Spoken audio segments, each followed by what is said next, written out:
The wooden pew felt like ice beneath my knees, even through my wool coat. I'd chosen this spot deliberately, the same bench where Roman and I had knelt 20 years ago, my hand trembling in his as Father Mikhailov blessed our union. Now, on Christmas Eve, I knelt alone. The Church of St. Nicholas hadn't changed. The same icons gazed down from smoke-darkened walls, their golden halos catching the flicker of hundreds of candles. The scent of incense wrapped around me like a familiar embrace, bringing back memories I'd spent a decade trying to bury. My fingers traced the worn edge of the pew, finding the small groove we'd carved with our initials that wedding day when no one was looking. R+A forever. Forever had lasted exactly 10 years. I closed my eyes, focusing on Father Mikhailov's voice as he led the congregation through the liturgy. This was why I'd come. For peace, for the music, for the rituals that asked nothing of me except presence. Teaching music at the elementary school kept me busy most days, but Christmas Eve belonged to this quiet communion with something larger than my small life. The heavy doors at the back of the church creaked open, letting in a gust of winter air that made the candles dance. I didn't turn. Late arrivals were common on Christmas Eve, people who came once a year out of obligation or nostalgia. The footsteps that echoed down the stone aisle were measured, unhurried. Then they stopped. I felt it before I understood it, that electric awareness of being watched. The hair on the back of my neck prickled. Slowly, against every instinct telling me not to look, I turned my head. Roman stood 3 pews behind me, frozen mid-step, as if he'd walked into an invisible wall. 10 years. 10 years since I'd last seen him, since he'd told me with cold, flat eyes that he didn't love me anymore, that he never had, that our marriage had been a mistake from the beginning. 10 years since I'd signed divorce papers with hands that wouldn't stop shaking, my 2-month pregnancy still a secret I'd decided to keep when he walked out the door. He looked older. Not just the silver threading through his dark hair or the deeper lines around his eyes, but something in the way he carried himself. A weariness that hadn't been there before. He wore an expensive black coat over a dark suit, but his tie was loosened, the top button of his white shirt undone. His steel-gray eyes locked onto mine with an intensity that made my breath catch. I turned back to face the altar, my heart hammering against my ribs. Don't panic. Don't run. He's just another person in church on Christmas Eve. But my hands clenched together so tightly my knuckles went white. Father Mikhailov's voice continued, reading the Christmas gospel in his deep, resonant tones. I forced myself to focus on the familiar words, on the story of Mary and Joseph and the birth in a stable, a story about unexpected arrivals and impossible circumstances. How fitting. I heard Roman move again, his footsteps continuing down the aisle. I kept my eyes fixed straight ahead, not allowing myself to track his progress. Maybe he'd take a seat far from me. Maybe he hadn't even recognized me in the dim candlelight. The pew beside me creaked as someone sat down. My entire body went rigid. I could feel the warmth of him, smell the scent of his cologne. Different from what he'd worn during our marriage. More subtle, expensive. We sat in silence, both staring at the altar as Father Mikhailov raised the chalice. Alisa. My name on his lips after all these years sent a shiver through me. His voice was lower than I remembered, rougher, as though he'd spent the decade shouting or staying silent. I didn't respond. Couldn't. My throat had closed around any words I might have formed. I didn't know you still came here. He continued quietly, his voice barely audible beneath the priest's intonations. Still came here. As if I'd been the one who left. As if he had any right to assumptions about my life. I found my voice, kept it level and cold. This is my home, Roman. I never left. Unlike you. The words hung unspoken between us. He was silent for a long moment. I could feel him looking at me, studying my profile. I kept my gaze forward, grateful for the years I'd spent teaching rowdy children how to read music. I'd learned to maintain composure under any circumstance. "You look well," he said finally. The absurdity of small talk in this moment, in this place, made something bitter rise in my throat. "So do you. Now please, I'd like to pray." I felt rather than saw him flinch at the dismissal. Good. He deserved worse than that for what he'd done, for the way he'd shattered our life together with such casual cruelty. "I don't love you anymore, Elisa. I never did. You should have someone who can love you properly." The memory of those words still had the power to make my chest ache. Father Mikhailov called the congregation to stand for the final blessing. I rose, Roman rising beside me like a shadow I couldn't shake. The church filled with voices as everyone recited the prayer together, but I barely heard them over the roaring in my ears. This couldn't be happening. Not tonight. Not on Christmas Eve, when I'd promised Polina I'd be home with hot cocoa and her favorite gingerbread cookies. Not when I'd finally found peace in my small life. The service ended. People began filing out, greeting friends, embracing family. I remained rooted in place, torn between the desperate urge to flee and the strange paralysis that had overtaken my limbs. "Elisa, please." Roman's hand hovered near my elbow but didn't touch. "Can we talk? Just for a moment." I turned to face him fully for the first time. Up close, the changes were more pronounced. There were scars I didn't remember, a thin white line along his jaw, another disappearing into his hairline. His eyes held shadows that hadn't been there before, a haunted quality that made him look less like the confident man I'd married, and more like someone who'd seen things he wished he could forget. "There's nothing to talk about," I said, proud of how steady my voice remained. "That was all settled 10 years ago." "I know." He ran a hand through his hair, a gesture so familiar it made my heart twist. "I know I have no right to ask anything of you, but please, just 5 minutes." Around us, the church was emptying. Soon we'd be alone except for Father Mikhailov, who was tidying the altar with practiced efficiency. I should say no. Should walk away with my dignity intact, my secrets safe. But something in his expression stopped me. Not the shadows or the scars, but something else. A desperation that looked like it had been building for years. 5 minutes, I agreed quietly. Not here. Outside. He nodded, relief washing over his face so openly it startled me. When had Roman ever been so easy to read? I gathered my purse and coat, moving past him toward the door. He followed at a respectful distance, not trying to help me with my coat or touch me in any way. Good. I didn't think I could handle his touch right now, not with my emotions so close to the surface. The December night was bitter cold, stars sharp as glass in the clear sky. Snow from the previous day still lined the church steps, packed down by countless feet. I moved to the side, away from the departing families calling Christmas greetings to each other. Roman stood before me, his breath forming clouds in the freezing air. For a moment, neither of us spoke. "Why are you here?" I asked finally. "In town, I mean. You swore you'd never come back." I lied. The simple admission hung between us. "I've lied about many things, Elisa." Something in his tone made me study him more carefully. This wasn't the Roman I'd known. That man had been all confidence and control, never admitting weakness or fault.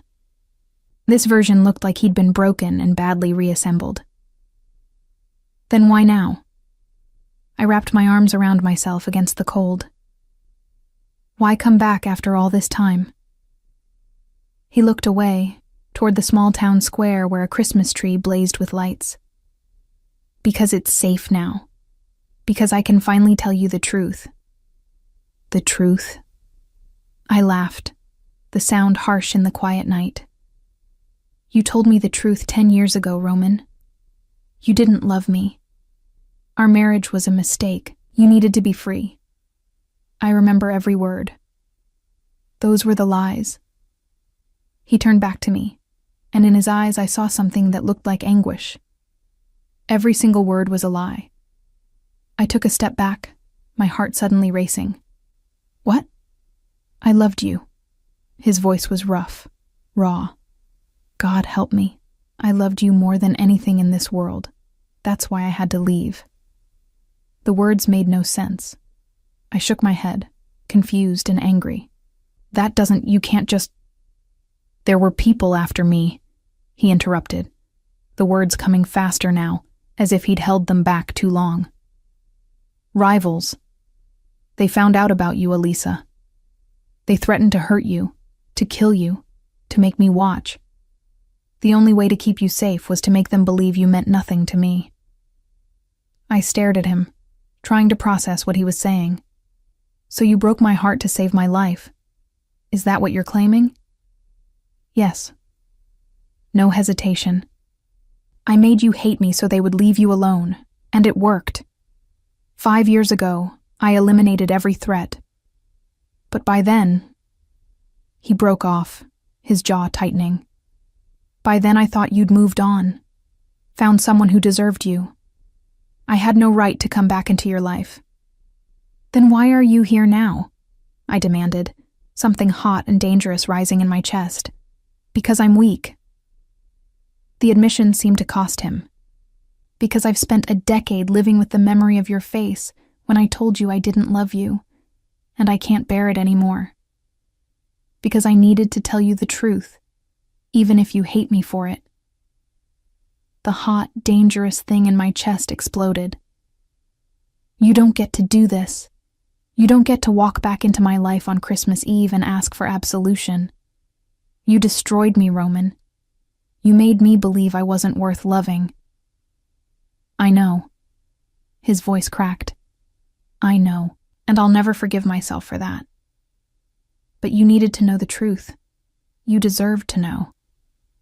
I looked at this man I'd once loved with my whole heart, this stranger wearing Roman's face, and felt something shift inside me.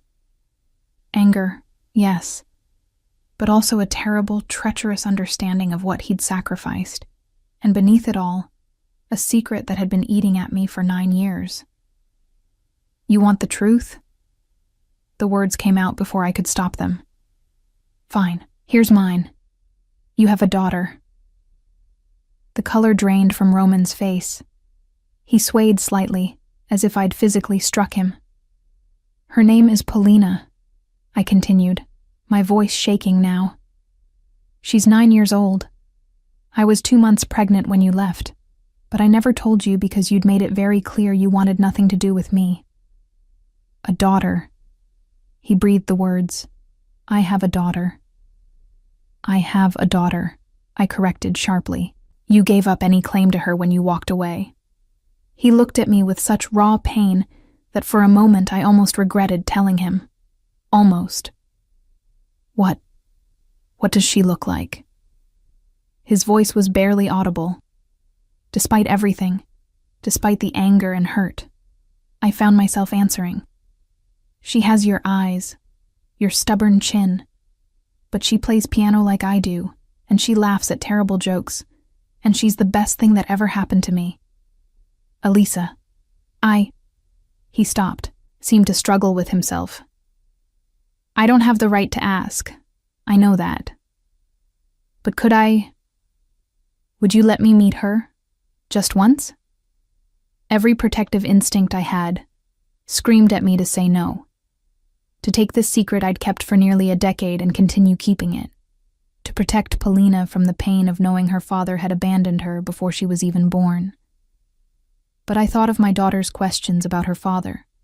Questions I'd deflected with vague answers about how sometimes people couldn't be together.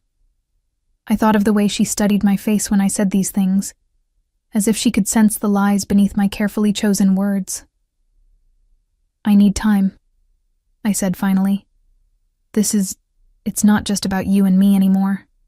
Polina deserves better than having her world turned upside down on Christmas Eve. Roman nodded quickly. Of course. Whatever you need. I'm staying at the old inn on Maple Street. Whenever you're ready, if you're ever ready. I'll think about it, I interrupted. That's all I can promise. That's more than I deserve. He pulled a card from his pocket, held it out. My number. Call anytime, day or night. I took the card without looking at it, slipped it into my coat pocket. I should go. Polina will be waiting.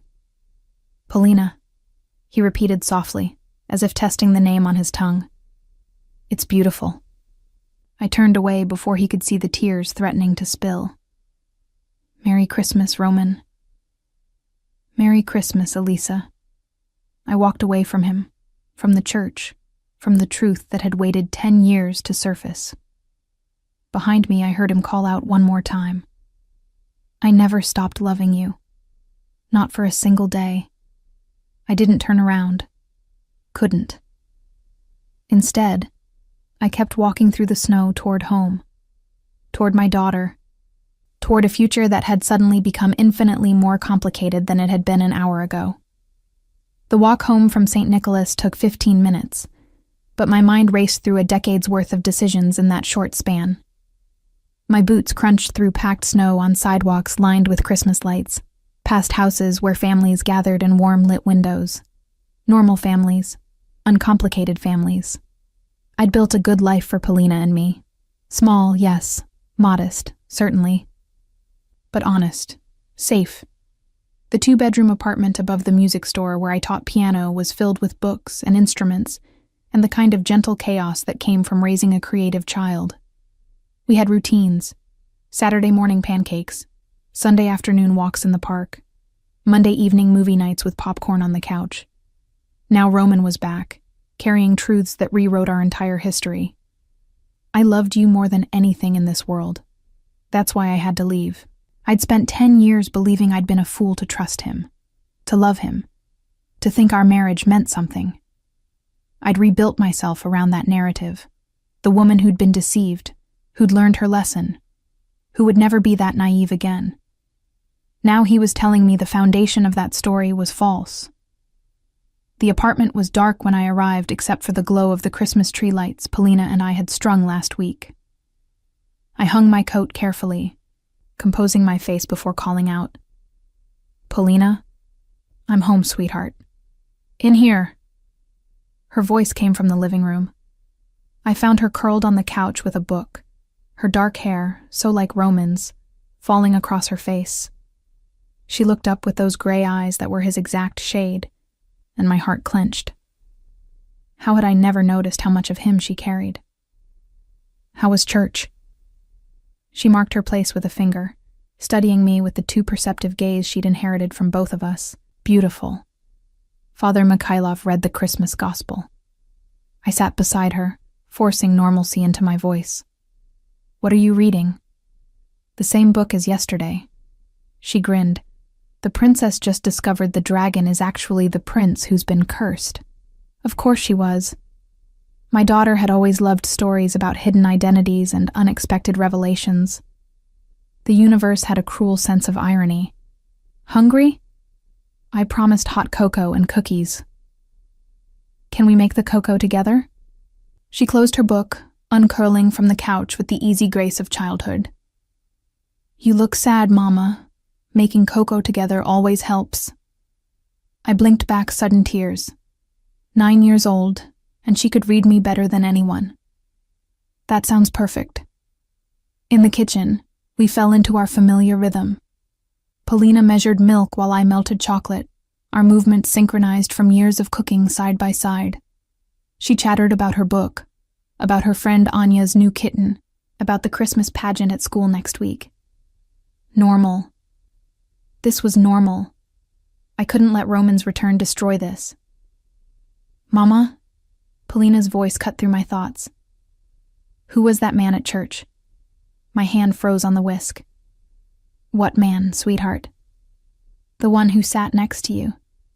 You looked scared when he came in. She tilted her head, those gray eyes too knowing. Anya's mama says people only look that way when they see ghosts. I set down the whisk carefully, buying time. How much had she seen? I'd thought she was with Tatiana's family at the back of the church, not watching me. An old friend, I said finally. Someone I hadn't seen in a very long time. A good friend or a bad friend? The question was so simple, so direct. Polina had always been like this, cutting through complexity to reach the heart of things. I'm not sure anymore, I admitted, which was perhaps the most honest answer I could give. She nodded thoughtfully, stirring the cocoa. Sometimes people can be both. My teacher, Mrs. Volkova, is really strict, which seems bad, but she's also the best teacher because she makes us learn things properly. I pulled her into a hug, breathing in the scent of her shampoo. When did you get so wise? I've always been wise. You just notice it more when I say things you need to hear. She hugged me back, then pulled away with a grin. Can we have extra marshmallows tonight? It's Christmas Eve. We settled on the couch with our cocoa. Polina curled against my side while I pretended to watch the Christmas movie she'd chosen.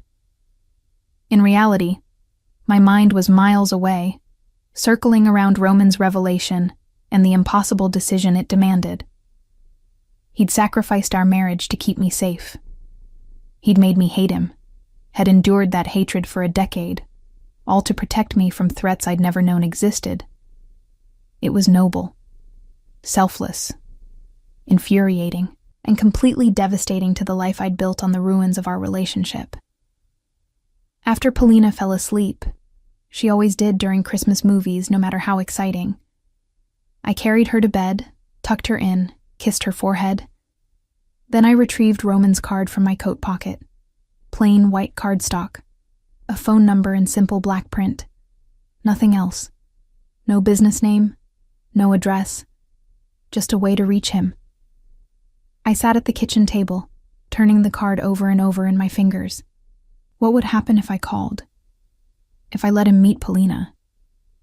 She'd want to know who he was. I couldn't introduce her to a stranger and expect her not to ask questions. And what would I tell her?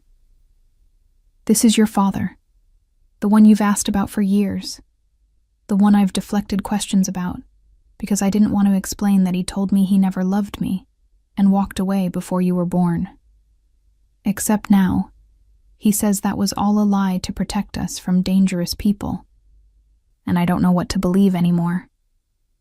My phone buzzed, making me jump. A text from Tatiana. Saw you talking to someone after church. You okay?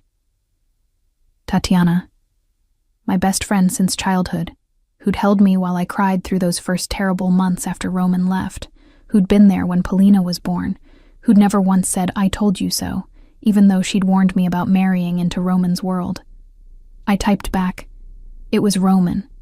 He says he lied about everything. Says he left to protect me." The response came immediately. "What? I'm coming over." "No, Polina's asleep. Tomorrow. But Elisa, be careful. People don't change that much." I set down the phone. Tatiana was right to be cautious. Roman had been involved in things I'd never fully understood during our marriage. Business deals that happened at odd hours.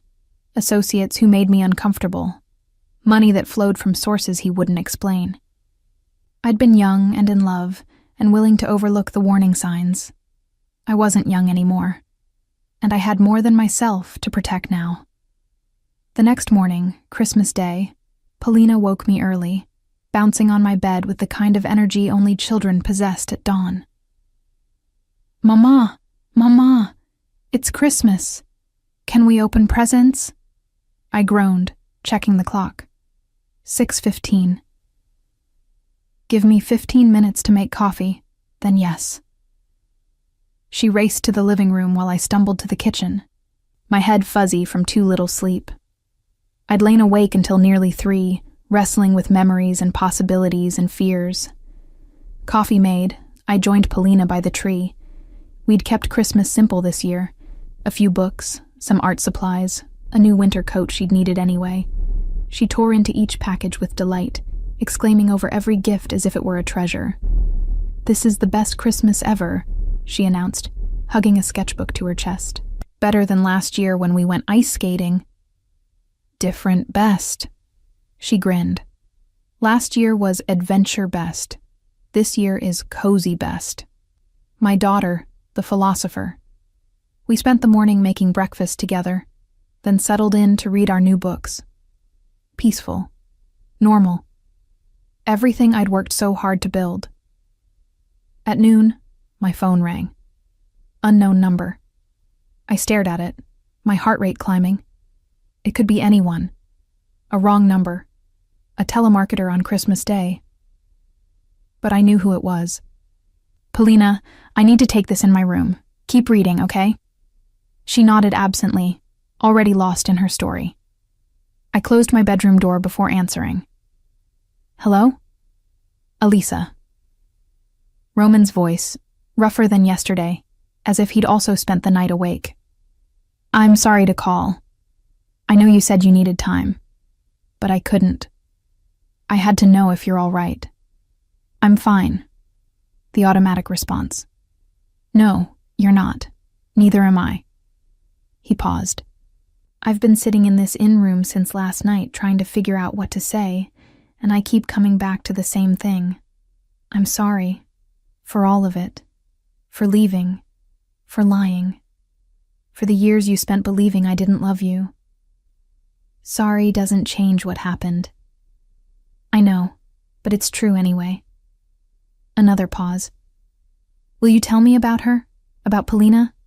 I don't expect anything else. Just tell me about my daughter." The possessive sent a flash of anger through me. "She's not your daughter," he corrected quickly.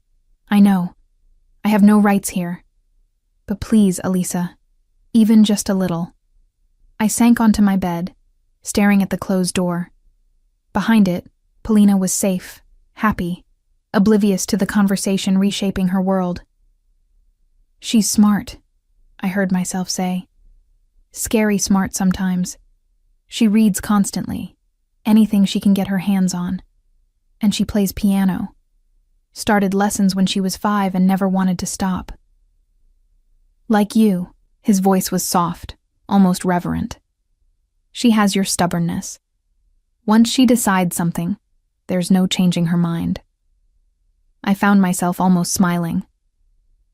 Last month, she decided the cafeteria should serve better food, so she organized a petition. Got half the school to sign it. Roman laughed, the sound startling me. I hadn't heard him laugh in so long. Did it work? They added a salad bar. I sobered. "Roman, I can't do this. I can't just chat with you about Polina like we're old friends catching up." "I know. I'm sorry. He broke off. "I've missed so much. 9 years of her life. Her first words, first steps, first day of school. All because I thought I was protecting you by staying away." "You were protecting us," I said quietly. "If what you said about the threats was true." It was true. Every word. His voice hardened. "The Volkov organization had photographs of you, Elisa. Plans. They were going to take you, hurt you, use you against me. The only way to save you was to make them believe you meant nothing." A chill ran down my spine. "The Volkovs. I remember that name. Your associate Kirill mentioned them once." "My former associate. Kirill's been retired for 5 years now, living quietly in the countryside." Roman's tone softened again. "The threats are gone, Elisa. Eliminated. I made sure of it before I even considered coming back." "And what does that mean? Eliminated?" Silence. Never mind. I didn't want to know. Couldn't handle knowing. "Roman, I need more time. This is too much, too fast." "Of course. I understand." He hesitated. "But Elisa, thank you for telling me about Polina last night. For not keeping that secret any longer." After we hung up, I sat in the quiet of my bedroom, processing. Roman had eliminated threats. He'd spent 5 years making sure it was safe before returning. What did a man like Roman do to eliminate threats? I'd spent 10 years convincing myself I didn't know the full extent of his business. But I'd always known enough. Known that his money came from places regular businessmen didn't discuss. Known that his associates were dangerous men.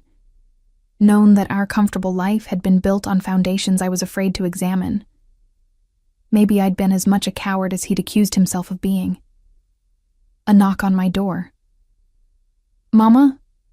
Are you okay in there?" I opened it to find Polina, concern creasing her small face. "I'm fine, sweetheart. Just a work call." "On Christmas?" She raised an eyebrow. My gesture, learned from watching me. "Must be important." It was. I pulled her into a hug. "Want to make Christmas cookies?" We spent the afternoon in the kitchen, rolling dough and cutting shapes, decorating with colored icing. Polina chattered about her friends, her plans for winter break, the new book series she wanted to start. Normal. Safe. Mine. But in the back of my mind, Roman's words echoed. I have a daughter. I've missed 9 years of her life. And beneath my anger, beneath my fear, a treacherous thought kept surfacing. Polina deserved to know her father, even if I could never forgive him for leaving, even if I could never trust him again. My daughter deserved the truth. That evening, after Polina was in bed, I pulled out my laptop. I'd avoided searching for Roman's name online for years, not wanting to know what he'd become. Now I needed to understand who I was potentially inviting back into our lives. The search results were surprisingly sparse. A few mentions of business deals from years ago. An obituary for his father from 15 years back. Nothing recent. It was as if he'd deliberately erased his digital footprint. I tried searching for Volkov Organization instead. The results were more illuminating and far more frightening. News articles about arrests, investigations, a trial 5 years ago that had resulted in multiple convictions. The organization had been dismantled. Had Roman been part of that? Had he helped destroy the people who'd threatened me? My phone buzzed. Another text from Tatiana.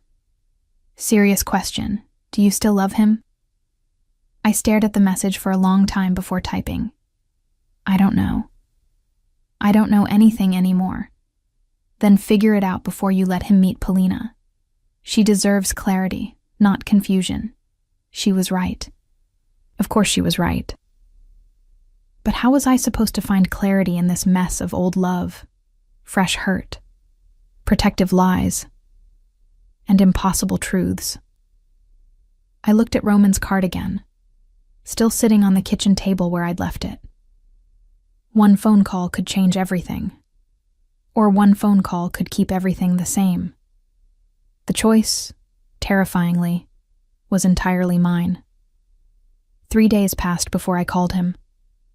3 days of Polina asking innocent questions about the old friend at church, of Tatiana dropping by with pointed looks and gentle warnings, of me lying awake each night weighing impossible choices. On the third night, I stood at my bedroom window watching snow fall over the sleeping town. Polina was asleep, the apartment quiet except for the ancient radiator's familiar hiss. I picked up my phone before I could overthink it further. Roman answered on the first ring. "Alisa, we need to talk, really talk, not on the phone." I kept my voice low, mindful of Polina's room just down the hall. "Tomorrow after I drop Polina at school, the cafe on Main Street, 9 o'clock. I'll be there." Relief flooded his voice. "Thank you." I hung up before he could say more, before I could change my mind. The next morning, I went through our routine on autopilot. Breakfast, dressing Polina for school, walking her 3 blocks to the elementary building where I taught music twice a week. She chattered about the winter concert coming up, about wanting to play a solo piece. "Can I do the Chopin Nocturne? The one you play sometimes when you think I'm asleep?" I glanced down at her. "You hear that? You play it when you're sad." She said it matter-of-factly, without judgment. It makes you feel better, but it also makes you cry sometimes. I can hear from my room. 9 years old and she saw everything. I squeezed her hand. We can work on the Chopin. It's challenging, but I think you're ready. Because I'm stubborn like my father. She asked it casually, but I caught the calculation in her eyes. I stopped walking. Polina, what? You said the man at church was an old friend. But you also said I got my stubbornness from my father. She looked up at me, those gray eyes unnervingly direct. Was he my father? Is that why you looked scared? My heart hammered. I'd underestimated her, assumed she'd accepted my vague explanations. Sweetheart, this isn't the time. You always say that. Her voice remained calm, but I heard the hurt beneath. You say we'll talk about it later, but later never comes. I'm not a baby anymore, Mama. I can handle the truth. We'd reached the school gates. Other children streamed past us, calling greetings to Polina. She waved absently, waiting for my answer. Yes, I said finally. That was your father. But it's complicated, and I really promise, we'll talk about it soon, after I understand it better myself. She studied my face for a long moment, then nodded. Okay. But soon, Mama. Not your usual someday soon. I watched her run to join her friends, my chest tight. How had my little girl become so perceptive?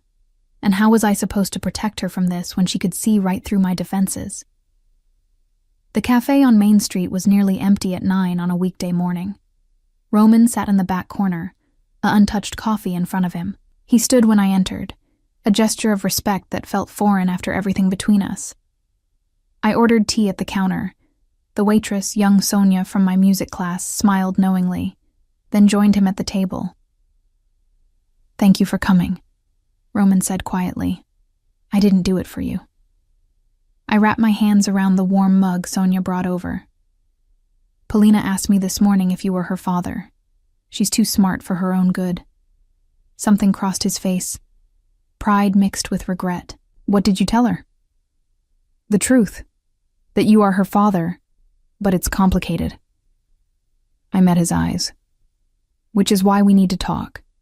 If I'm going to let you into her life, I need to understand what that means. All of it. He nodded slowly. What do you want to know? Everything. Start with the Volkovs. You said they threatened me. How? When? Roman looked down at his coffee. When he spoke, his voice was carefully controlled. It started about a year before I left. There was a territorial dispute. The Volkovs wanted access to shipping routes we controlled. When I refused to negotiate, they began looking for leverage. And they found me. They found us. Our marriage. He looked up, his gray eyes dark with old fury. Kirill brought me photographs. You leaving the music school, shopping at the market, having coffee with Tatiana. They'd been following you for weeks, documenting your routine. A chill ran through me despite the warm cafe. You never told me. I increased security without explaining why. Had men watching you from a distance. But the Volkovs were patient. They waited until I thought I'd handled it. Then they sent a message. His jaw tightened. They sent me your wedding ring, the one I'd given you.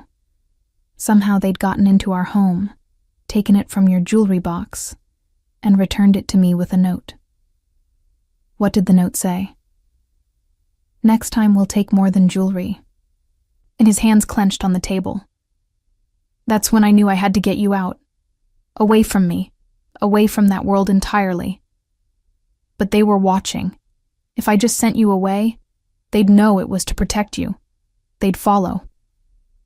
So you made me hate you. The pieces fell into place. You made it look like you were discarding me. I told you things I knew would hurt you most. That I'd never loved you. That our marriage was a mistake. That you were holding me back. His voice roughened. I watched your face break, Elisa. I watched you try not to cry, try to keep your dignity while I shredded everything between us.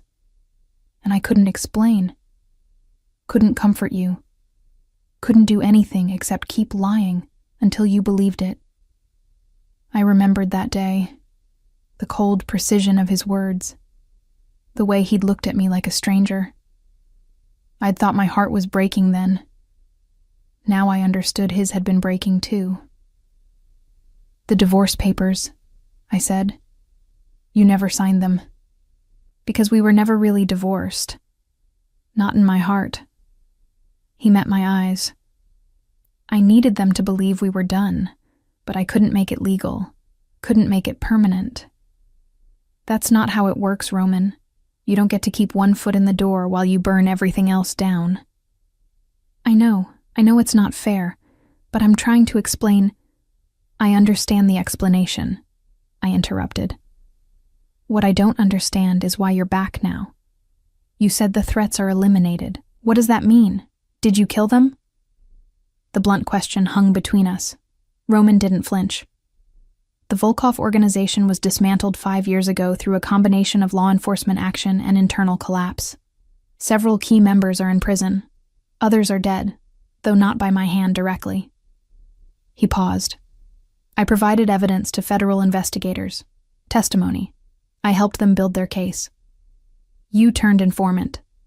I hadn't expected that.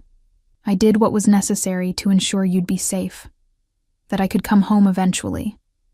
His voice dropped. "I spent 5 years making sure every threat was neutralized, every connection severed. Then I spent another 5 years convincing myself I had no right to come back, that you'd built a better life without me." "Then why did you come back?"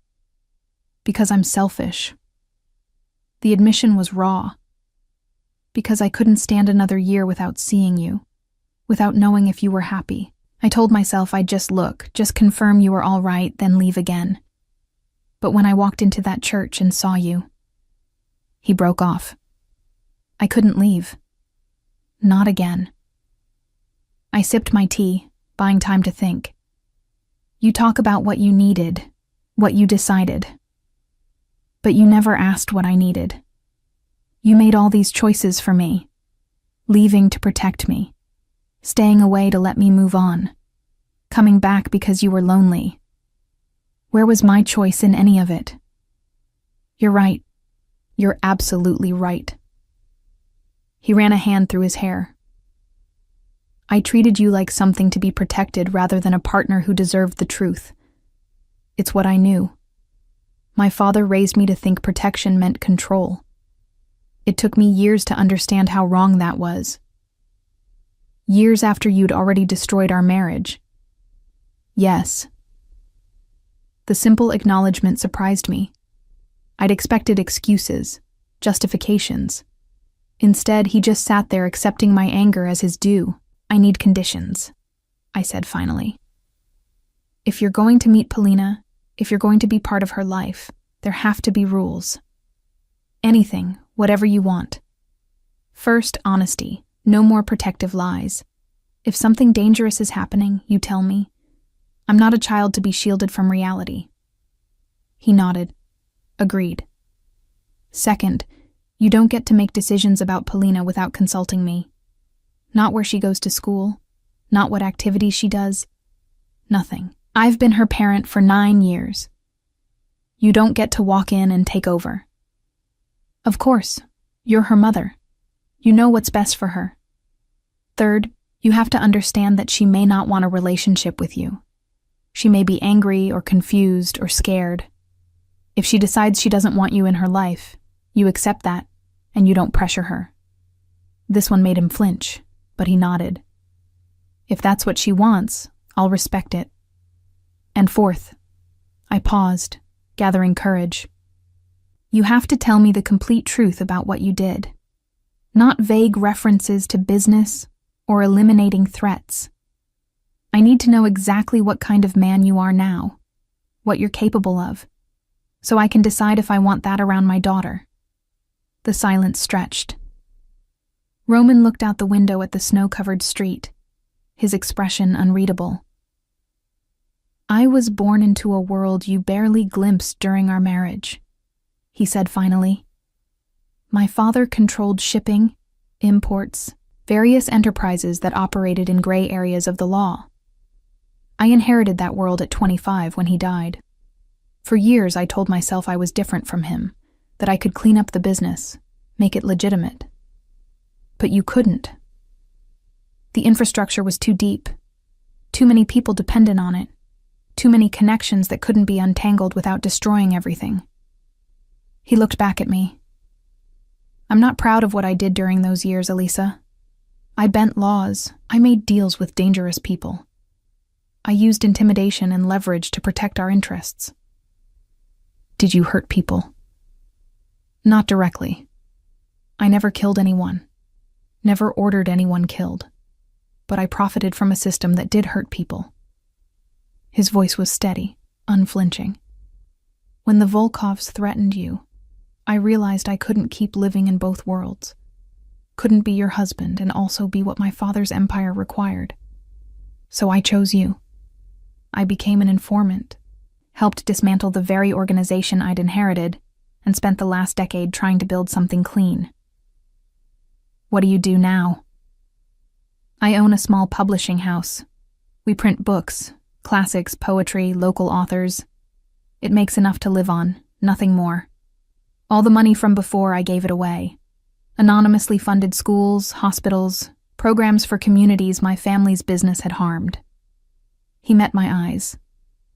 I know that doesn't erase what was done, but I'm trying to be someone different, someone who might deserve a chance to know his daughter. I studied him across the table. This wasn't the confident man I'd married, certain of his power and place. This was someone who'd been broken down and rebuilt into something quieter, humbler. A publishing house, I repeated. Where? I've been moving around, no permanent home. I thought. He hesitated. I thought if you agreed to let me see Polina, I might settle here. Open a bookshop in town. Be nearby, but not intrusive.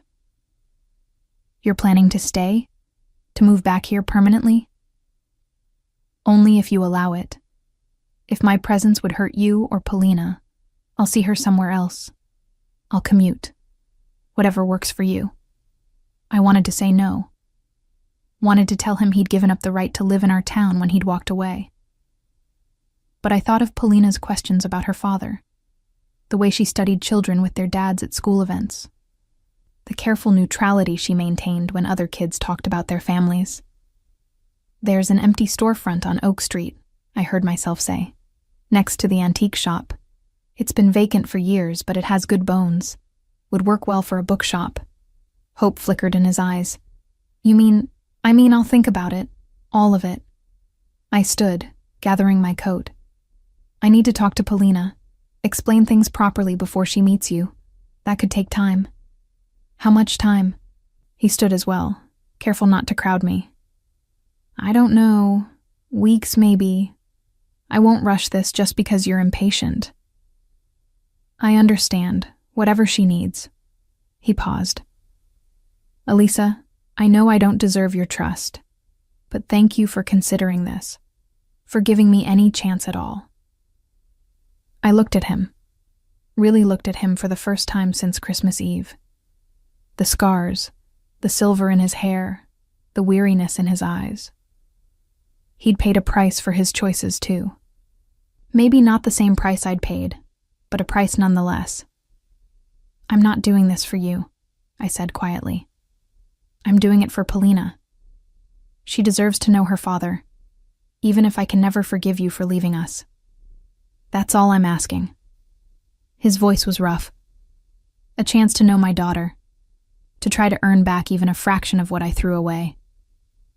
I left him there, walked out into the cold December morning. My phone buzzed, a text from the school secretary saying Polina had forgotten her music folder.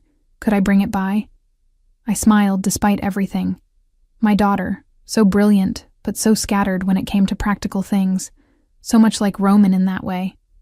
That night, after Polina was in bed, I sat at my kitchen table with a blank notebook and began writing. A timeline of events, questions to ask, ways to explain complicated truths to a 9-year-old without crushing her. Your father loved us but left to keep us safe. Your father is a good man who did bad things. Your father wants to know you but won't force his way into your life. How did I communicate all of that without confusing her? Without making her feel responsible for adult decisions and complicated histories? My phone rang. Tatiana. So, she asked without preamble, how did it go with Roman? I told her everything. The Volkovs, the protective lies, his transformation over the past decade. She listened in silence, only occasionally making small sounds of acknowledgement. Elisa, she said when I finished, I need to ask you something, and I need you to be honest with yourself when you answer. Okay. Do you still love him? I opened my mouth to say no. The word wouldn't come. I don't know, I admitted finally. I loved who he was. I hate what he did. But this person he is now, I don't know him well enough to love or hate him. Then maybe that's where you start, Tatiana said gently, not trying to reconcile the past, but getting to know who he is now, for Polina's sake. After we hung up, I returned to my notebook, added a new section. Things I need to know about Roman now. The list grew longer than I expected. His daily routine, his beliefs, his plans for the future, whether he still took his coffee black or had developed a taste for sugar, whether he still hummed unconsciously when he read, whether the small intimacies of marriage had survived the decade apart. I caught myself and crossed out the last few items. Those weren't things I needed to know. Those were things I wanted to know, and that distinction mattered. Outside my window, snow continued to fall. Somewhere across town, Roman was probably lying awake too, thinking about the daughter he'd never met and the wife, ex-wife, who held all his hopes in her cautious hands.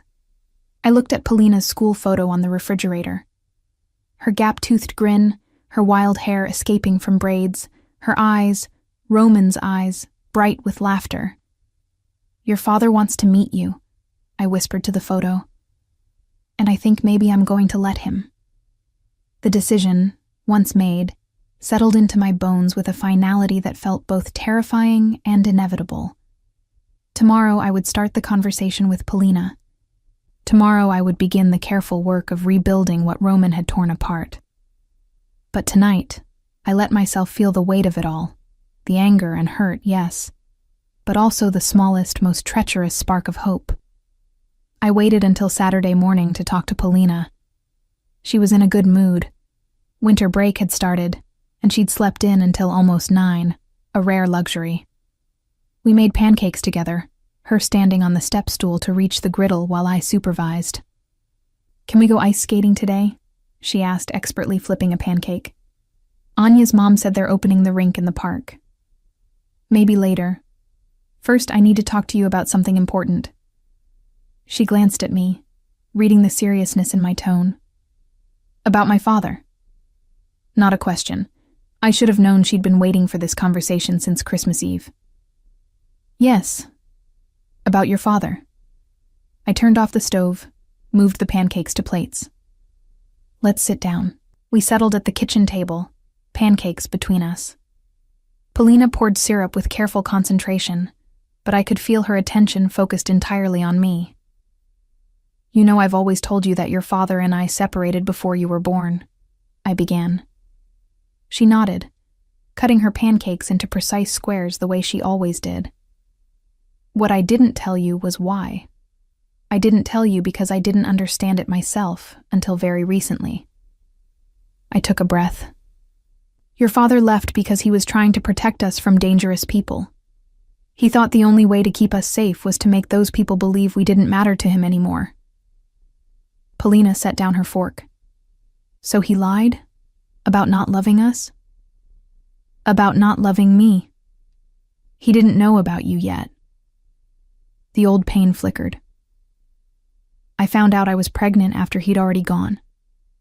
Why didn't you tell him? Because he'd said such hurtful things when he left, I thought he really didn't want me.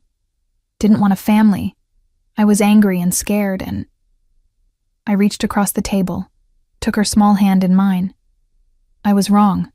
I should have told him. But I was trying to protect you in my own way. She absorbed this, her gray eyes thoughtful. So you both lied to protect people. That seems like a bad pattern. I almost laughed at her directness. You're absolutely right. It is a bad pattern. Is he still dangerous? The dangerous people, I mean. No. Your father spent years making sure they couldn't hurt anyone anymore. That's why he came back. Because it's finally safe. And he wants to meet me. Again, not a question. Very much. But only if you want to meet him. I squeezed her hand. This is your choice, Polina. Not mine, not his. If you need time to think about it, or if you decide you're not ready, that's completely okay. She pulled her hand back, picked up her fork again. For several minutes she ate in silence while I watched, trying not to project my own anxieties onto her decision. What's he like? She asked finally.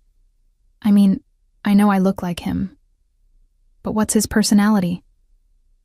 I thought about how to answer honestly without influencing her. He's very intelligent. He likes books. He owns a publishing house now. I paused, searching for the right words.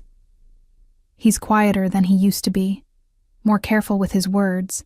He's made mistakes, big ones, but he's trying to be better. Does he play piano? The question surprised me. No, he plays chess though. Or at least he used to. She ate another bite. What if I meet him and I don't like him? Then you don't have to see him again. Or you can see him just sometimes if you want. This isn't all or nothing, sweetheart. We can figure it out as we go. And you? Do you like him? I hadn't expected that question. I'm still figuring that out. He hurt me very badly when he left, even if he had good reasons. That doesn't just go away because I understand why he did it. Polina nodded slowly. Anya's parents are divorced. She says it's better when they're honest about not liking each other than when they pretend. That's very wise of Anya. She's almost 10. She knows things. Polina finished her last bite of pancake, then looked directly at me. I want to meet him, but not alone. You have to be there too. Relief and anxiety warred in my chest. Of course I'll be there. We can meet somewhere neutral, maybe the library or the park. The bookshop. Her decision was immediate. You said there's an empty store on Oak Street. Can he show me that? Can he tell me about books and what he wants to do with the space? I stared at my daughter, awed once again by her wisdom.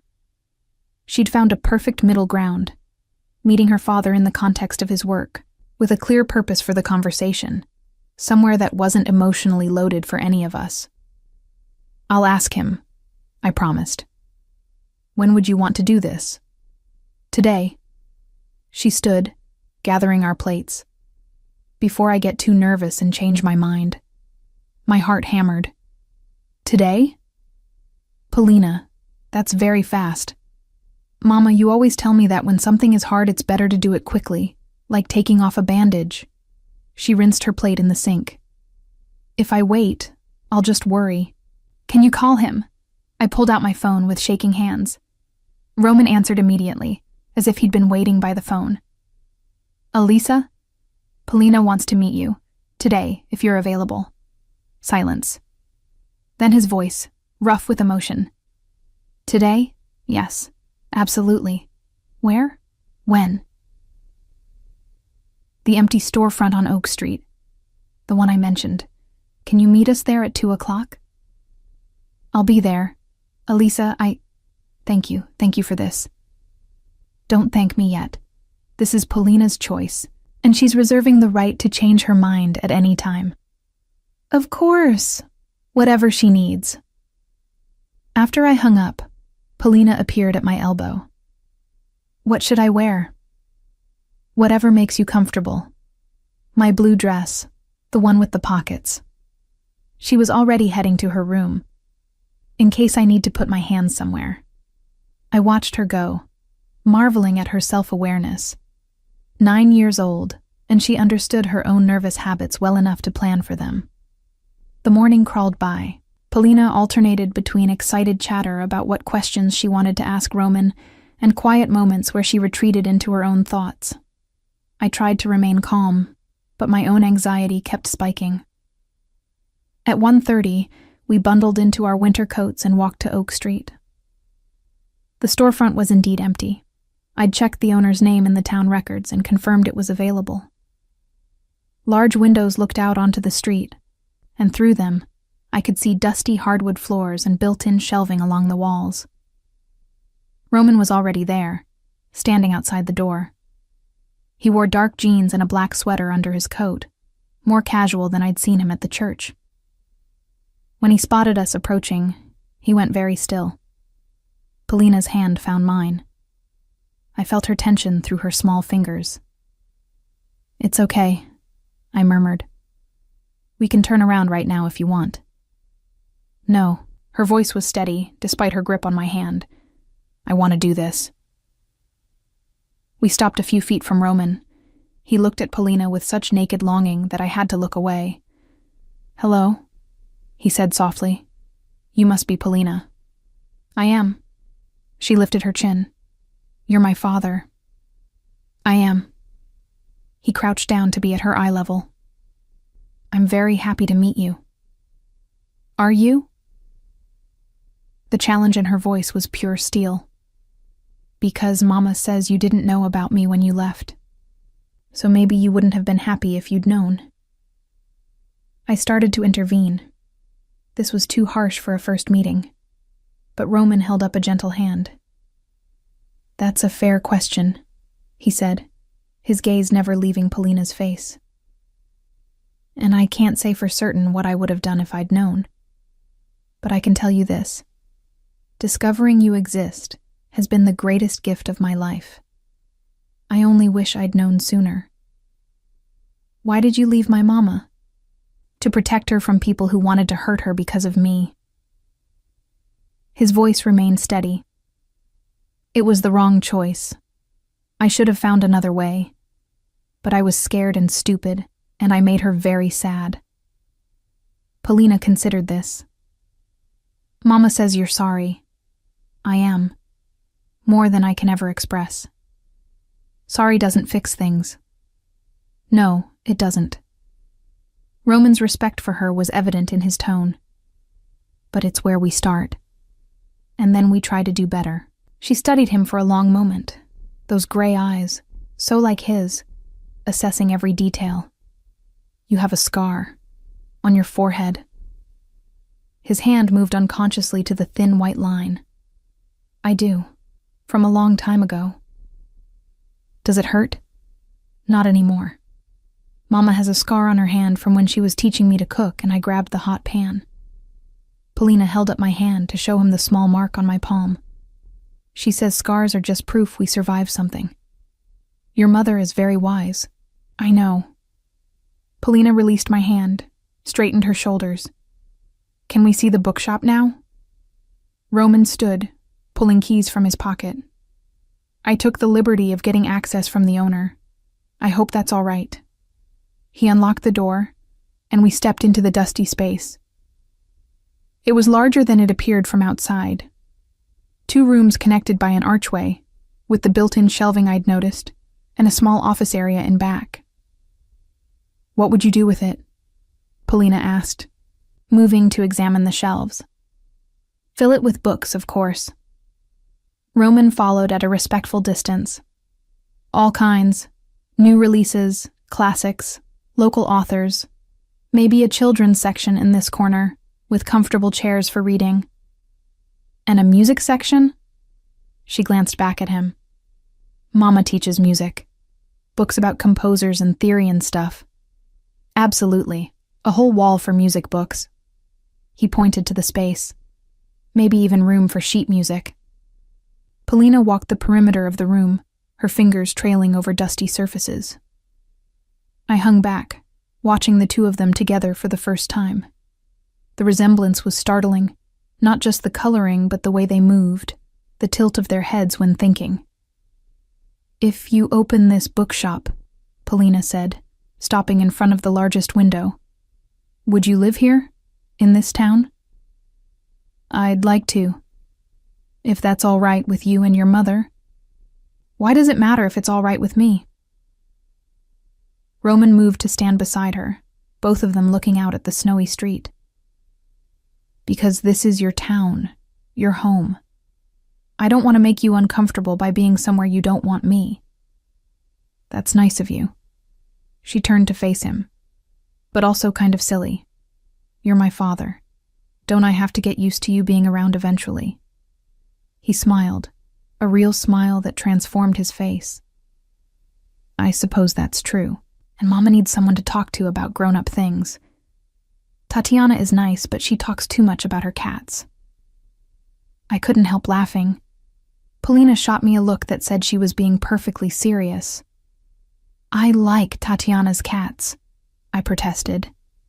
"You're polite about Tatiana's cats. There's a difference." Polina returned her attention to Roman. "Do you like cats?" "I'm more of a dog person, actually." "Me too." Her face lit up. "Mama says we can't have a dog because our apartment is too small, but maybe when I'm older." "Maybe," I interjected. "We should focus on the current situation before making plans for future pets." They both turned to look at me, identical expressions of mild exasperation that made my chest tight. "Right," Polina said. "Current situation." She faced Roman squarely. "Here's what I think. You can open the bookshop, you can live in town, but you have to have dinner with us once a week so I can get to know you. And you can't buy me lots of presents to make up for not being there before, because that's just weird." Roman's lips twitched. "Those terms are acceptable. And you have to be nice to Mama. Even when you're talking about boring adult stuff, you can't make her sad." "I'll do my very best not to." "Okay then." She held out her hand. "Deal?" He shook it solemnly. "Deal." I watched them, my heart in my throat. This wasn't how I'd imagined our first meeting going. I'd expected tears, or anger, or overwhelming emotion. Instead, my practical daughter had negotiated terms like a tiny lawyer and apparently decided her father was acceptable. "Can we get hot chocolate now?" Polina asked. "All this adult conversation is making me thirsty." We walked to the cafe on Main Street, Polina between us. She chattered about school, about her friends, about the book she was reading. Roman listened with complete attention, asking questions that showed he was really hearing her.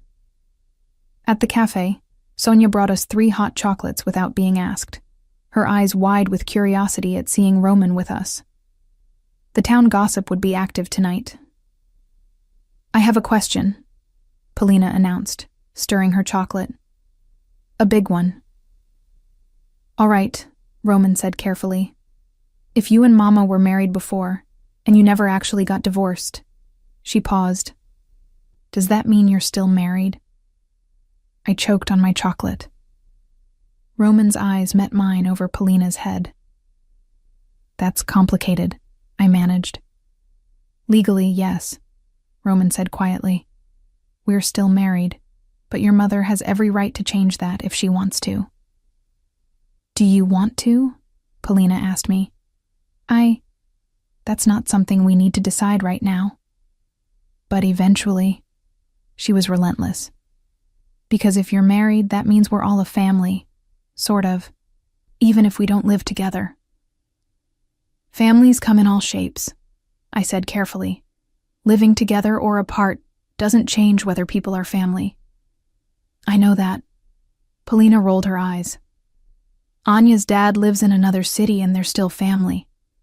But he and Anya's mom aren't married anymore. You and," she gestured to Roman, "and my father are still married. That's different."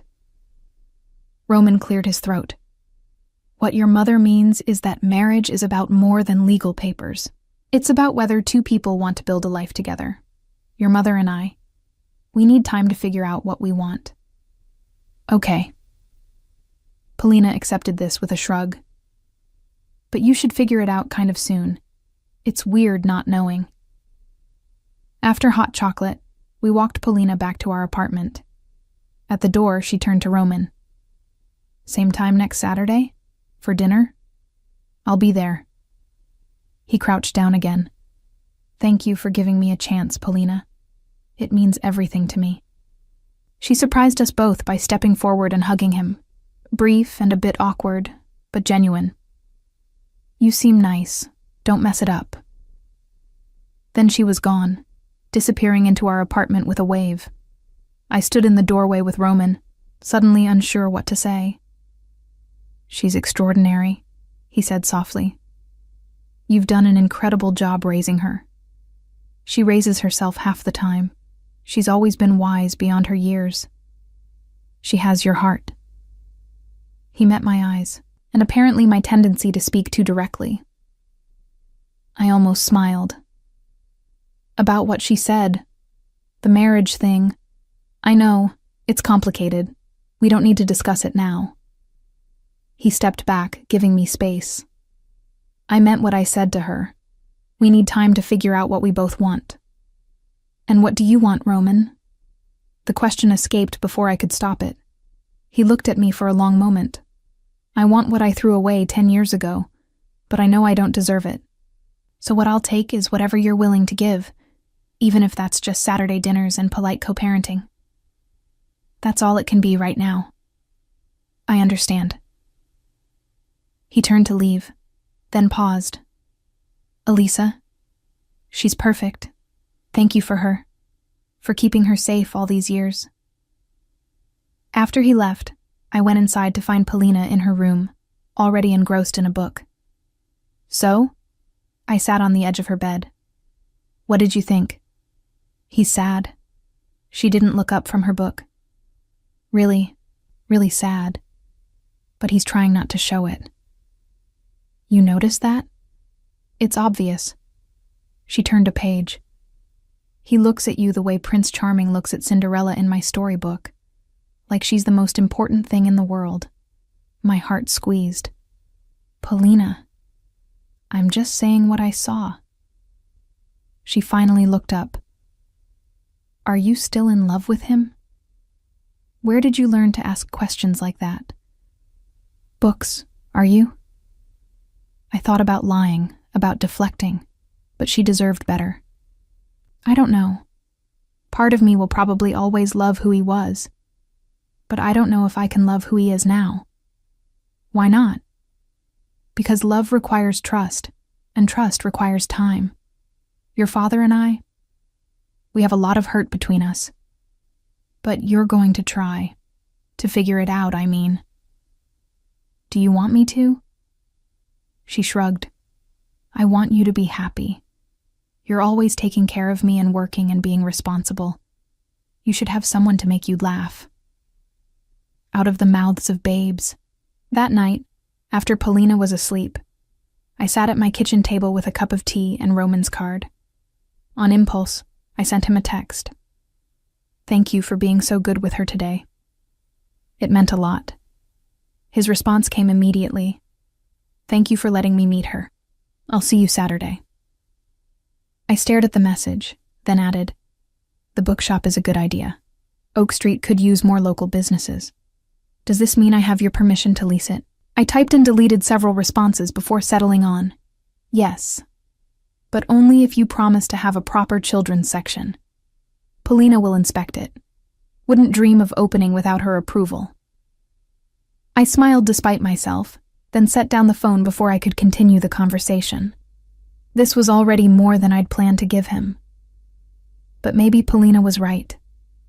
Maybe it was time to stop protecting myself from possibility and start figuring out what I actually wanted. The question was, did I have the courage to find out? The first Saturday dinner was awkward.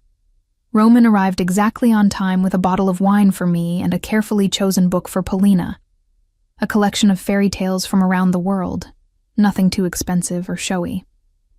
She accepted it with solemn pleasure and immediately retreated to the couch to examine it while I finished cooking. Can I help?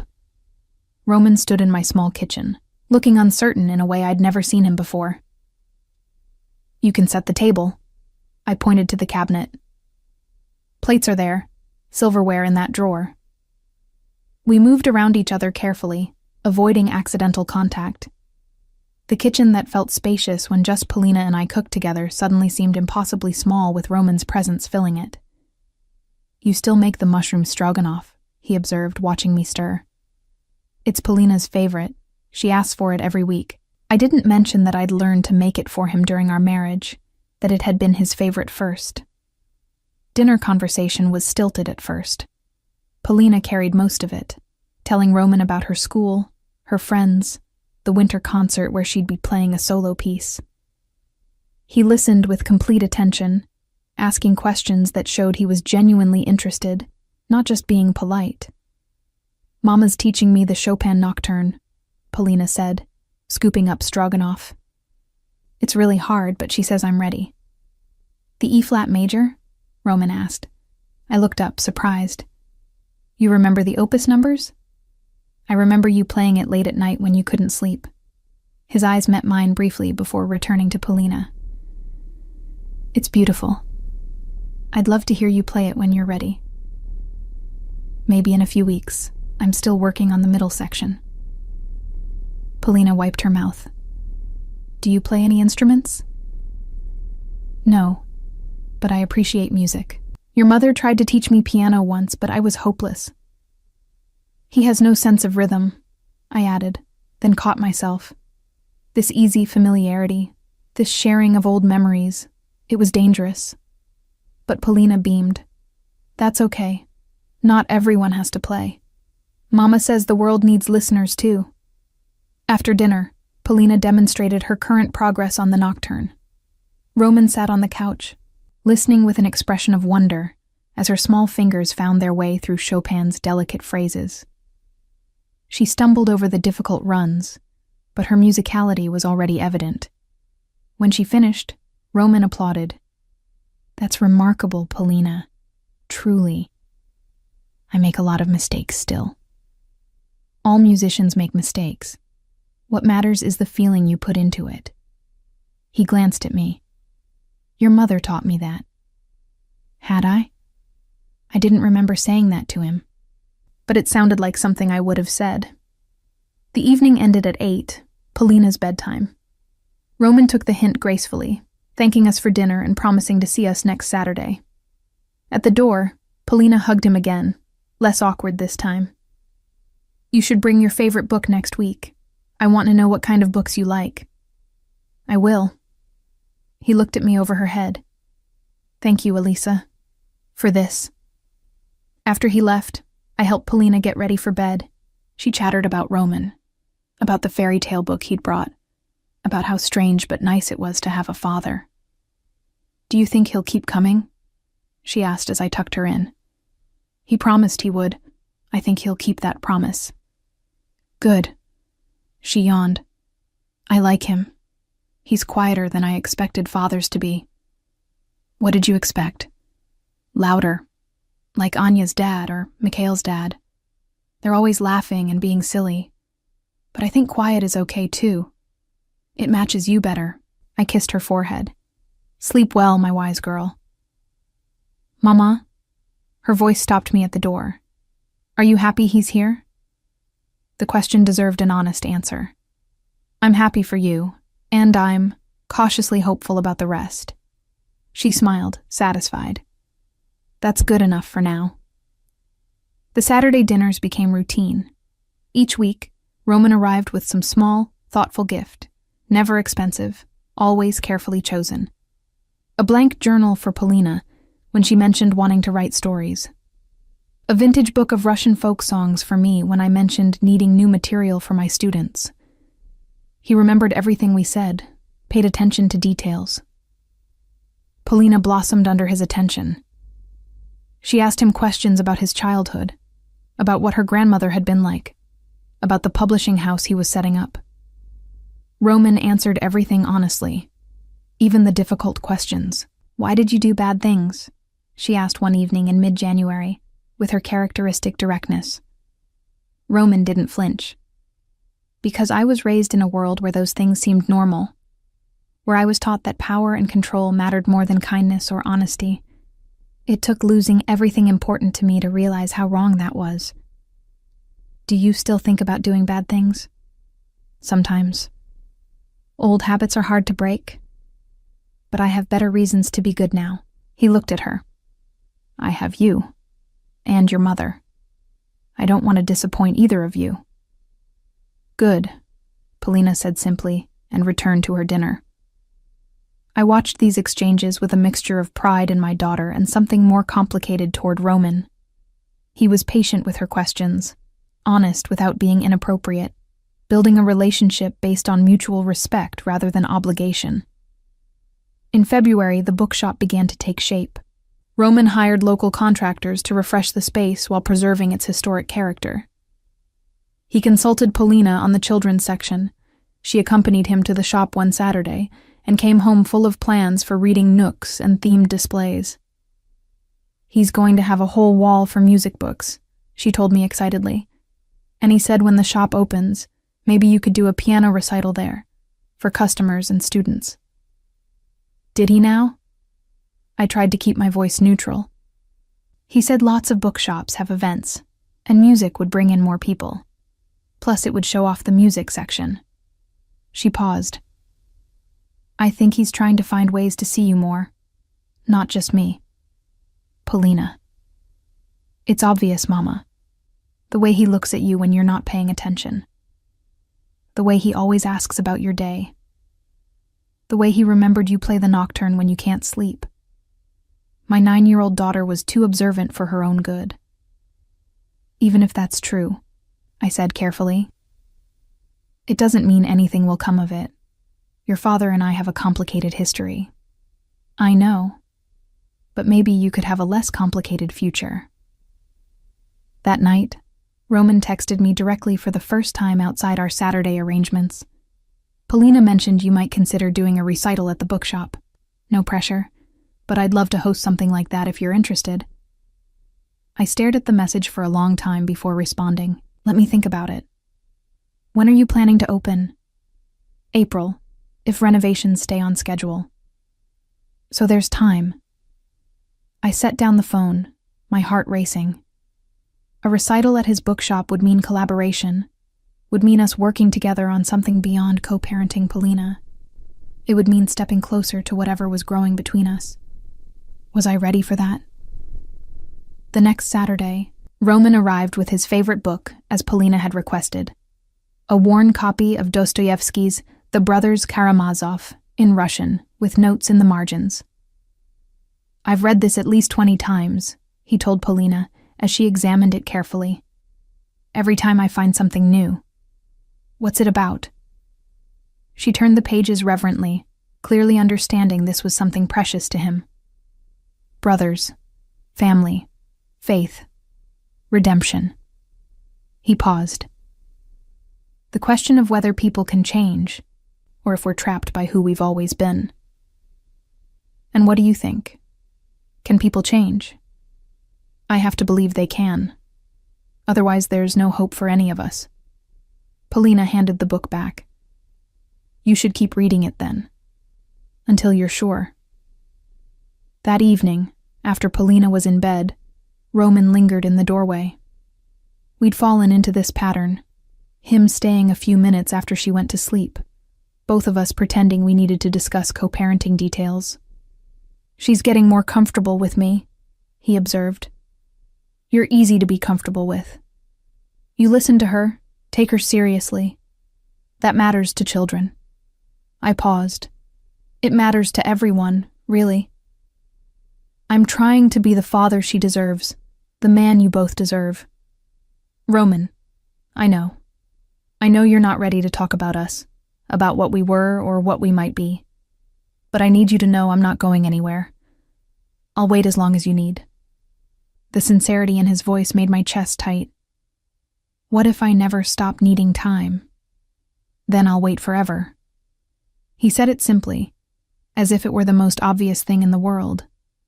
You and Polina are worth waiting for. After he left, I found myself at the piano, My fingers found the Chopin Nocturne without conscious thought, the same piece I'd played late at night during our marriage when I couldn't sleep, the same piece he'd mentioned remembering. The melody wound through the quiet apartment, melancholy and sweet. I let my hands express what I couldn't say aloud, the confusion, the longing, the fear of letting myself hope again. When I finished, I sat in silence, hands resting on the keys. My phone buzzed, a text from Roman. I could hear you playing from the street, still beautiful, still you. He'd been standing outside, listening. The thought should have unsettled me. Instead, it felt like a promise that he would always be there, just close enough to hear my music, waiting for permission to come closer. In March, Tatiana cornered me at her apartment during our weekly tea. "So," she said, pouring chamomile into delicate cups, "are we going to talk about the elephant in the room?" "What elephant?" "Roman, who's been having weekly dinners with you and Polina for 3 months, who texts you about bookshop events, who's clearly still in love with you." She handed me a cup. "The question is, are you still in love with him?" I sipped the tea, burning my tongue. "It's not that simple. It never is. But Elisa, I see the way you smile when you talk about something he said. I see the way you've started wearing the earrings you loved during your marriage. I see you coming alive again. Or I'm being a fool. Again. Maybe." Tatiana's voice softened. "But maybe being a fool in love is better than being wise and lonely. Look at what he's doing. He's not just trying to win you back. He's building a life here, opening a business, being a father to Polina. Those aren't the actions of someone playing games. He destroyed me once, Tati. I'm not sure I can survive that again." "Then don't let him have all the power. Set boundaries. Make him prove himself. But don't shut him out completely just because you're scared." Her words stayed with me through the week. When Saturday came, I made a decision. After dinner, after Polina went to bed, I asked Roman to stay. "I've been thinking about the recital," I said as we sat at my small kitchen table. "I'll do it, on one condition." Hope flared in his eyes. "Anything." "We go slowly, with everything. The recital is professional, me supporting your business and you supporting my music. It doesn't mean we're together. It doesn't mean I've forgiven everything." "I understand. And you need to be patient. With me, with this whole situation. I spent 10 years believing you didn't love me. You can't erase that overnight with Saturday dinners and thoughtful gifts." "I know." He leaned forward. "Elisa, I'll take whatever you're willing to give. Friendship, co-parenting, professional collaboration. All of it is more than I deserve." "Stop saying that." My voice came out sharper than intended. "Stop acting like you don't deserve basic human kindness. Yes, you made terrible choices. But you're also trying to do better. That should count for something." Something shifted in his expression. "Does it count for something? With you?" I met his eyes across the table. "I'm agreeing to the recital, aren't I? That's a start." "It's more than a start. It's everything." He left shortly after, but not before squeezing my hand gently. The touch sent electricity through me, a reminder that my body remembered loving him even if my mind was still cautious. That night, I lay awake thinking about trust and risk and second chances, about whether love was something you fell into or something you chose, consciously and deliberately, despite fear. Outside my window, snow fell softly. Spring was coming, bringing with it Roman's bookshop opening, the recital, and decisions I'd been avoiding for months. Polina had asked if I was still in love with Roman. I'd said I didn't know. But lying in the dark, listening to my daughter's soft breathing from her room down the hall, I admitted the truth to myself. I'd never stopped loving him. I'd only learned to live with the pain of his absence. Now he was back, and the pain was transforming into something else. Something fragile and terrifying and full of possibility. The question wasn't whether I loved him. The question was whether I was brave enough to let myself love him again. The bookshop opened on a Saturday in mid-April, with spring finally breaking through winter's grip. Roman had named it The Silver Page, a reference, he told me privately, to the silver in his hair and the new page he was trying to write in his life.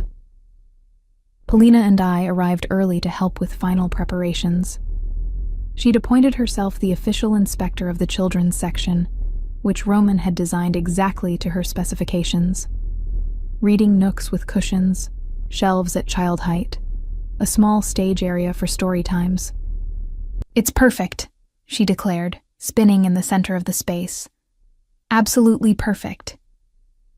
Roman watched her with undisguised joy. "Your approval means everything." The music section took up an entire wall, as promised. I ran my fingers along spines. Theory books, composer biographies, collections of sheet music. He'd even included several rare volumes I'd mentioned wanting months ago in passing conversation. "You remembered," I said softly. "I remember everything you tell me." He stood close enough that I could smell his cologne. "The recital is scheduled for the second Saturday in May. Does that still work for you?" "Yes. I've been practicing." I'd been doing more than practicing. I'd been pouring everything I couldn't say into music, letting Chopin and Rachmaninoff and Debussy express the complicated tangle of my emotions. "I can't wait to hear you play again. Really hear you. Not just stolen moments through windows." I turned to face him. "You've been doing that? Listening outside my apartment?" He had the grace to look embarrassed. "Sometimes, when I'm walking past. I don't linger. I know it's an invasion of privacy. But when I hear you playing, I can't help stopping for just a moment." I should have been angry. Instead, I felt something warm unfurl in my chest. "You're impossible. I'm in love with you."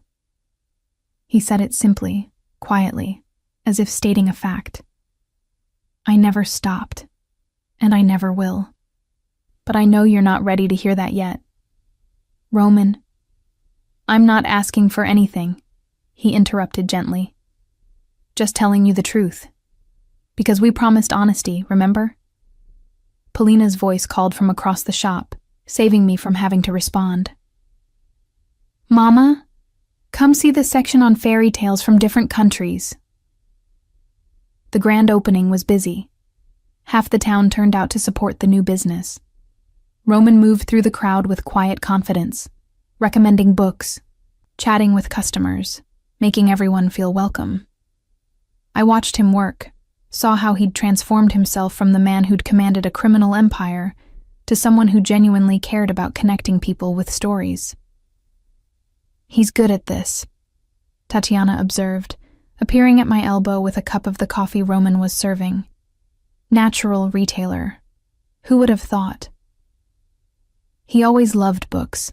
I just never saw him in a context where that could be his whole life. "And now?" She studied my face. "What do you see when you look at him now?" I watched Roman crouch down to talk to a small child about a picture book, his expression patient and kind. I see someone trying very hard to be better than he was. "Is it working? The trying?" Before I could answer, Polina bounded over. "Mama, Mrs. Volkov wants to know if you're taking new piano students. Can I tell her yes?" "You can tell her to call me next week to discuss." Polina ran off to relay the message, and Tatiana raised an eyebrow. "Your daughter is running a marketing campaign for you. She's determined that I should be happy and successful. Apparently that requires Roman's bookshop to succeed and my piano studio to expand. Smart girl. She knows that if you're both thriving, she'll have 2 stable parents instead of 1 stressed one." The opening continued late into the evening. By the time we closed the doors at 9, Polina was asleep on one of the reading nook cushions, curled around the fairy tale book Roman had given her months ago. "I'll carry her home," Roman offered. "It's on my way." I should have said no, should have maintained the careful distance I'd been preserving.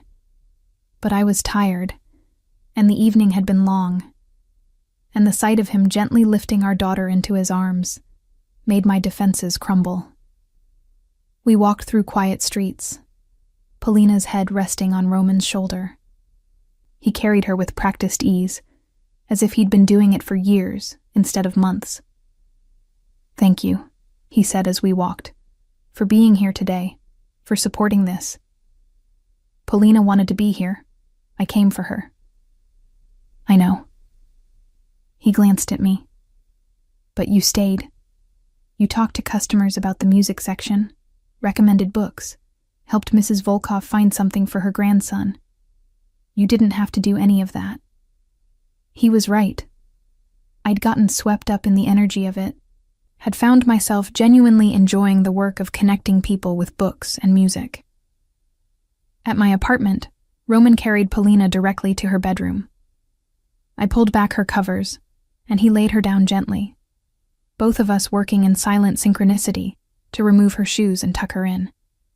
She stirred slightly. "Papa." The word was sleepy, unconscious. Roman froze, his hand still on the blanket. Tears glistened in his eyes. "Shh," I whispered to Polina. "Sleep now." She settled immediately, her breathing evening out. Roman stood there for a long moment, just watching her. In the living room, he turned to me, his voice rough. "She called me Papa." I heard. I never expected. He broke off, overwhelmed. "She's been calling you that when she talks about you to her friends." I didn't correct her because... I paused. "Because you are her papa, even if we're still figuring out what that means for all of us." He sat down heavily on the couch. "Elisa, I need to tell you something about the recital." Concern flickered through me. "What about it?" "I invited someone from before." He looked up at me. "Kirill, my former associate. He's been clean for 5 years, living quietly in the countryside like I mentioned. But he was at my wedding, and he knew you, and he asked if he could come to the recital, to see how you were doing." The name sent a chill through me. Kirill had been Roman's right hand during our marriage, efficient, loyal, and terrifying in his competence. "Why would you invite him without asking me first?" "I'm asking now. I should have asked sooner, but I was afraid you'd say no." He ran a hand through his hair. "Kirill has been my closest friend since childhood. He was there through everything, the bad years and the redemption. He wants to see that I've finally found my way back to you and Polina. And if I say no, then I'll uninvite him. Your comfort matters more than his curiosity." I thought about it, about how Roman had honored every boundary I'd set, had been patient and honest even when it cost him. He can come, but Roman, no more surprises. If you're going to bring pieces of your past into our present, I need warning. "Agreed, I promise." He stood. "I should go. It's late." At the door, he paused. "When she called me Papa, that's the best moment of my life. Better than anything I accomplished before, any success I had.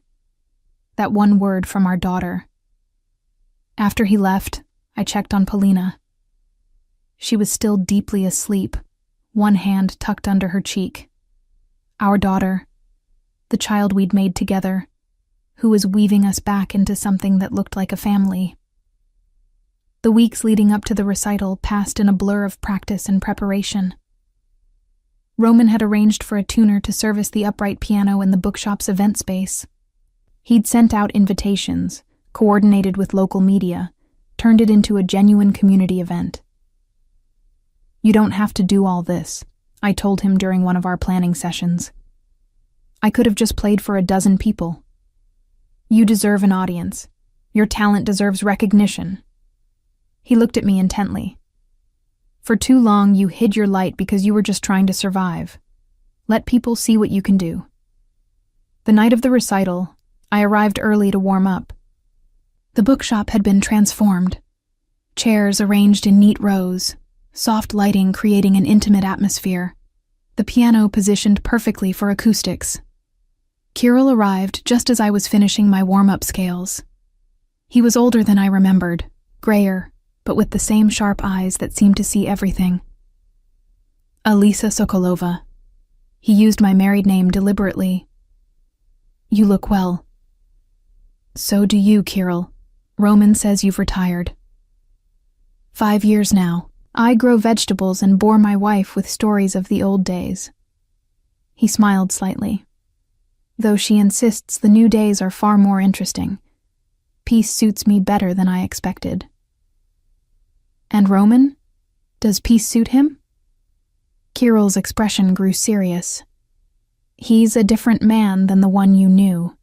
The years of being an informant, of dismantling everything his father built, of living with what he'd done.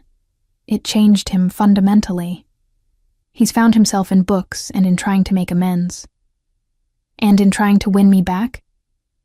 That too. Though I think he's realistic about his chances. He just wants to be near you and the child, even if that's all he ever gets." People began arriving.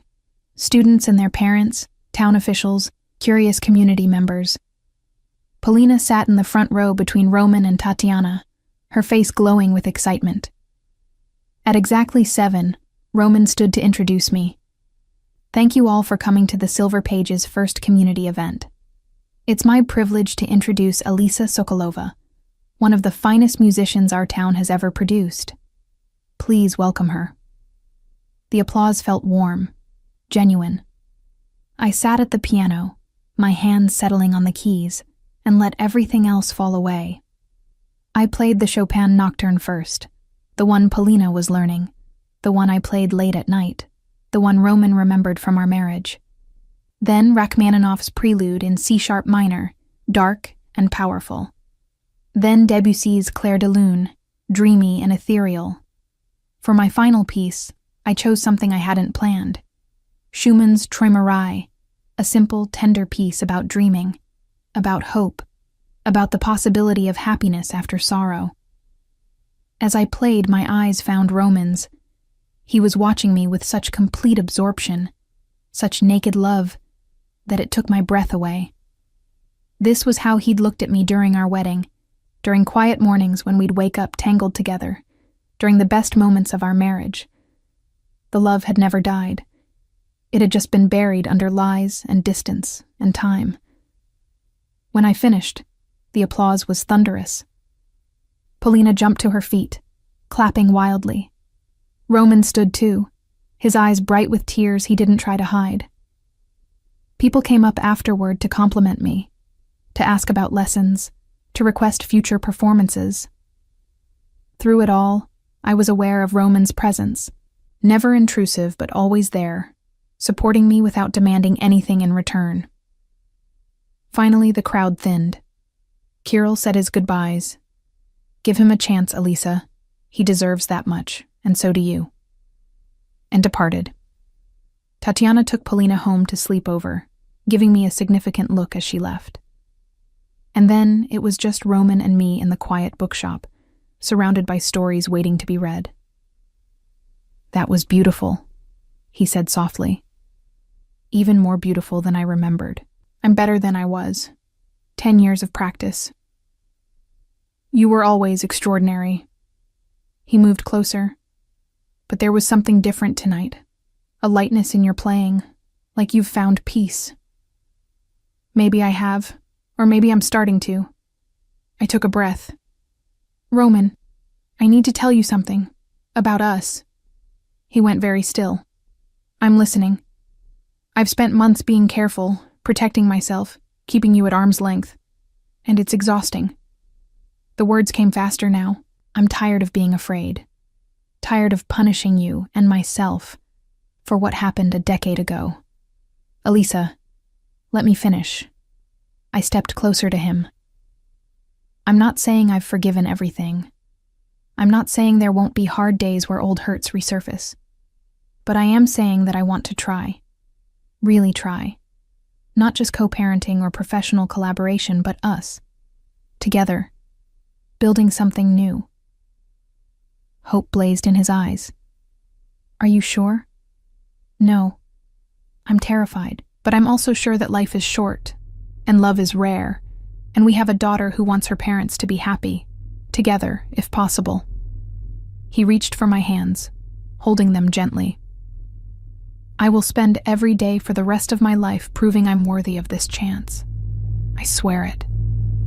I don't need you to be perfect, Roman. I just need you to be honest, to be present, to choose us every day, even when it's hard. That's the easiest promise I've ever made. He leaned in slowly, giving me time to pull away. I didn't. Our lips met in a kiss that was both familiar and entirely new.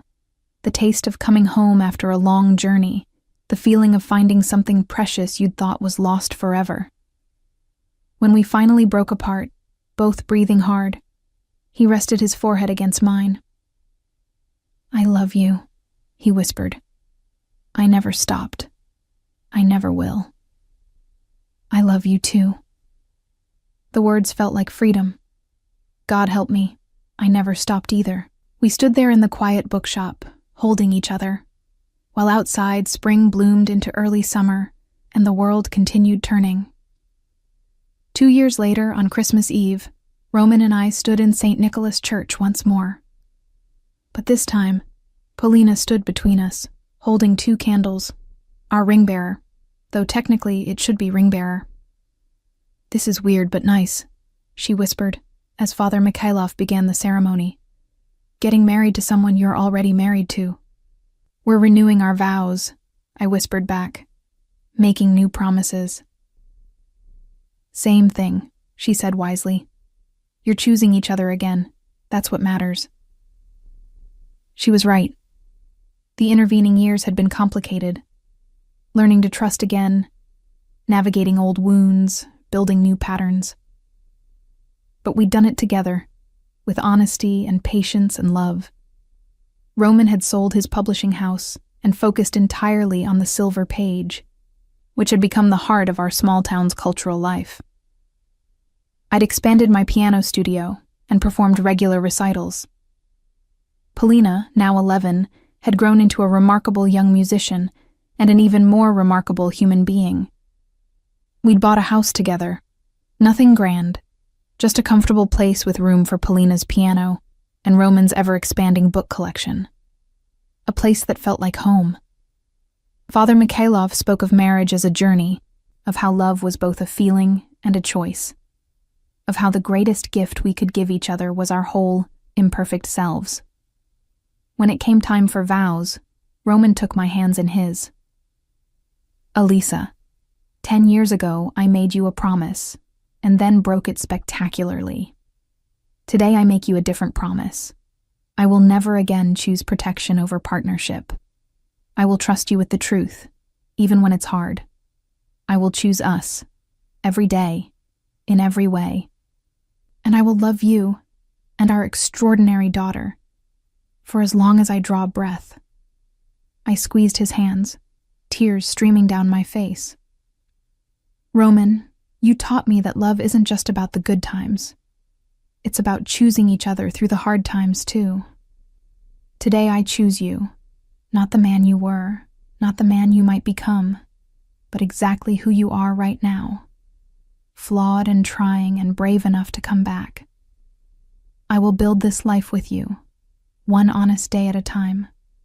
Father Mikhailov blessed our union, and we exchanged new rings, simple silver bands to replace the ornate gold ones from our first wedding. A new chapter, a new beginning.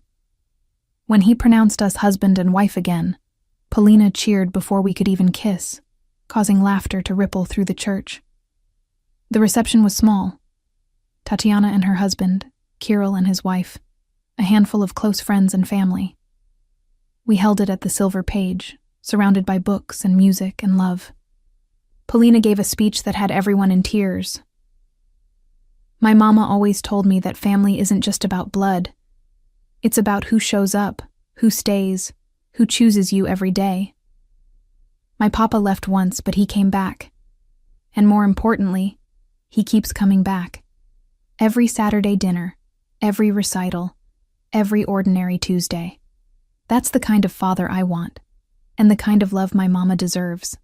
So I'm really glad they're finally figuring it out. Later, as the party wound down, Roman and I stood together looking at our daughter as she played piano for the remaining guests. The Chopin nocturne she'd finally mastered, played with feeling and technical skill. "We made that," Roman said softly. "That incredible human being. We did. And now we get to raise her together. Best second chance I could have ever asked for." He pulled me close. "Thank you, Elisa, for your courage, for giving us this. Thank you for coming back, for being patient, for loving us enough to wait." Outside the bookshop windows, snow began to fall, soft and silent, covering the town in white. Inside, we were warm, together, home. Polina finished her piece to enthusiastic applause, then turned to us with a grin. "Next year, can we have Christmas at our house? Our actual house with both of you there, like a normal family?" Roman and I exchanged a look. We'd been living together for 6 months, but Polina was right. It was time to make it official in every way. "Yes," I said. "Next year, we'll have Christmas at our house, all of us together." "Finally," Polina sighed dramatically. "It only took you two like 1,000,000 years to figure out you belong together." 11 years, technically, Roman corrected with a smile. "Same thing. Now can we cut the cake? I'm starving." As we gathered around the cake, a simple 2-tier creation from the local bakery, I looked at my family. My daughter, so wise and wonderful. My husband, who'd traveled through darkness to find his way back to light. And me, no longer just surviving but truly living. We'd lost so much time, but what we'd gained, this hard-won understanding, this deeper love, this second chance, was worth every tear, every doubt, every moment of fear. Life had given us a gift, the opportunity to begin again, older and wiser, in the same place where we'd first promised forever. This time, forever felt possible. This time, we knew what we were promising. This time we were ready.